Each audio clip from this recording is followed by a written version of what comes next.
एक बड़ी बात जो निकल कर सामने आती है कि भारत में जो इंटरनेट डेटा यूजर्स का जो बेस है वो दुनिया में दूसरे नंबर पर आता है। यहाँ लगातार इंटरनेट यूजर्स की संख्या बढ़ रही है। ऐसे में एक सॉफ्ट टारगेट हो जाता है भारत। तो कैसे ये देखें कि कहीं डेटा ब्रीच तो नहीं हो रहा? कहाँ हाई लेवल सिक्योरिटी इंश्योर की जानी चाहिए? देखिए, आज हम उपभोक्ता हैं, तो हम मान लें कि हम एक इकोसिस्टम का हिस्सा हैं। ये जी, पूरे भारतवर्ष की जो साइबर सुरक्षा को अगर हम एक चेन के तौर पर देखें, तो हम सब उस चेन की एक कड़ी हैं और चेन उतनी ही ज़्यादा सुरक्षित या सशक्त होती है, जितनी कि उसकी सबसे कमज़ोर कड़ी। तो दायित्व हम पर होना चाहिए कि हम उस चेन की सबसे कमज़ोर कड़ी ना बनें। अगर हमारी ये उम्मीद है कि हम अपना मोबाइल इस्तेमाल करेंगे, गड़बड़ हम करेंगे, लेकिन जब गड़बड़ हो गई तो हमको बचाने के लिए सरकार आएगी, तो ये मानसिकता गलत है। अगर हम ये बिल्कुल। सोचते हैं कि साइबर सुरक्षा की ज़िम्मेवारी केवल सरकार की है और हम केवल तमाशबीन बन सकते हैं, तो वो सोच भी सही नहीं है। मुझे लगता है प्रत्येक उपभोक्ता को अपना विशिष्ट योगदान देना चाहिए साइबर सुरक्षा को और ज़्यादा प्रबल या सशक्त करने के लिए और उसमें कुछ छोटे-छोटे आप कदम उठा सकते हैं। बहुत बड़ी चीज़ आपको नहीं करनी। पहली चीज़ हम भारतवासी बहुत विश्वासी हैं, इसलिए हर व्यक्ति के साथ अपनी तमाम सारी जानकारी शेयर करते रहते हैं। भूल जाते हैं कि जो इंटरनेट पर हैं, वो वास्तविक जी, तौर पर पता नहीं आपके मित्र हो या ना हो, अगर आपने जानकारी शेयर करी, तो उसका दुरुपयोग हो सकता है।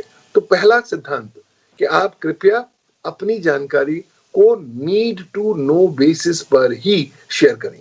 हर व्यक्ति जी, को आपकी हर जानकारी जानने की आवश्यकता नहीं है। बिल्कुल। दूसरा, सोशल मीडिया पर रिस्पॉन्सिबली आप प्रकाशित करें जो भी प्रकाशित करना चाहते हैं, क्योंकि याद रख लीजिए इंटरनेट पर जो कुछ आप प्रकाशित करेंगे, इंटरनेट पर वो बहुत देर तक रहेगा। इंटरनेट एक ऐसा प्रकरण है जो ना तो कभी सोता है और ना कुछ चीज भूलता है। तो आप जितने आप जागरूक होकर अपनी चीजों की इंफॉर्मेशन की पोस्टिंग करेंगे, उतना। तीसरी बात, अपने डिवाइस को सुरक्षित जरूर रखें और उस जी, सुरक्षा के लिए आप एक अच्छा एंटीवायरस प्रोग्राम डाल सकते हैं, अच्छा फायरवॉल डाल सकते हैं।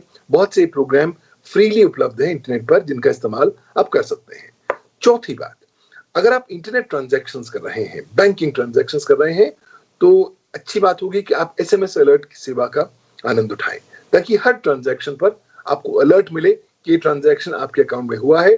और अगर आपका ट्रांजैक्शन नहीं है, तो आप चुप नहीं बैठेंगे, आप लगातार उसके बारे में रिपोर्टिंग करेंगे, पुलिस अधिकारी को भी और बैंक को भी। पांचवी बात, टू फैक्टर ऑथेंटिकेशन का हमेशा इस्तेमाल करें, ताकि ये फैक्टर ऑथेंटिकेशन जो है हम सबको सुरक्षित करती है, हमारे डेटा को सुरक्षित करती है। छठी बात कि अगर हम ऑनलाइन कुछ प्रकाशित कर रहे हैं, तो भावनात्मक होकर इमोशनल स्टेट ऑफ माइंड में, गुस्से में आपने कुछ चीज नहीं प्रकाशित करनी, क्योंकि हो सकता है जी, आप अपनी जानकारी वहां पर कुछ ऐसी दे दें जो बाद में आप पछताएं। सबसे महत्वपूर्ण बात, अपने डिवाइसेस चाहे मोबाइल फोन हो चाहे लैपटॉप हो, उन्हें सुरक्षित न माने, क्योंकि मोबाइल में अपनी जेब अपने पर्स में रख सकता हूं, इसके लिए जरूरी नहीं है कि वो सबसे सुरक्षित है। ऑन द कंट्री, मोबाइल सबसे ज्यादा असुरक्षित डिवाइस है। तो अपने मोबाइल फोन पर कृपया अपना credit card, debit card, financial details, अपने हेल्थ डिटेल्स न रखें। क्यों? क्योंकि अगर आपका मोबाइल हैक हो गया, तो फिर ये सारे डिटेल चले जाएंगे और उनका दुरुपयोग होगा।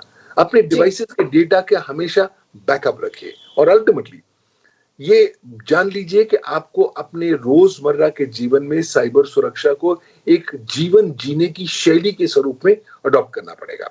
आपको जागरूक रहना पड़ेगा, सतर्क रहना पड़ेगा, ड्यूटी डिलिजेंट रहना पड़ेगा। अगर ये तमाम सारी गतिविधियां करेंगे, तो काफी हद तक आप फिशिंग या और विभिन्न प्रकार के साइबर क्राइम या साइबर आक्रमण के शिकार होने से बच सकते हैं।